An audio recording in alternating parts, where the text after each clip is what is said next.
అరే మొన్నటి వరకు ముద్దులు పెట్టుకున్న వాళ్ళు బ్రేకప్ అవ్వగానే భద్రశత్రువులుగా ఎందుకు మారుతారో నాకు ఇప్పటికీ అర్థం కాదు. అరే అసలు ఒకరి ముఖాలు ఒకరు చూసుకోవడానికి కూడా చాలా ఇబ్బంది పడతారు.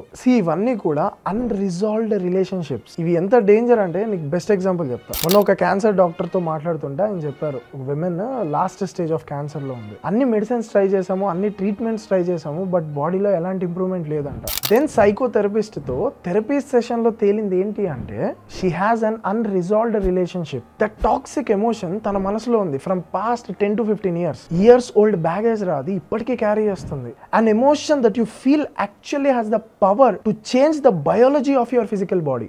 It is very hard to be healthy and happy with these unresolved relationships. ఒక అమ్మాయితో నీకు వర్కౌట్ కావట్లేదు అంటే తనని బ్లేమ్ చేయకు అండ్ నిన్ను నువ్వు బ్లేమ్ చేసుకోకు. It's always the situation and don't fight with the situation. It's very stupid. Call her or call him and talk to them and resolve it and move on. And not only lovers, ఈ cent భూమి కోసం సంవత్సరాలు కొట్టుకుంటారా బాబు. ఇవన్నీ కూడా unresolved relationships. ఒక్క call, ఒక్క 5 minutes call మొత్తం baggage ని దించేస్తుంది. ట్రై చేసి చూడండి.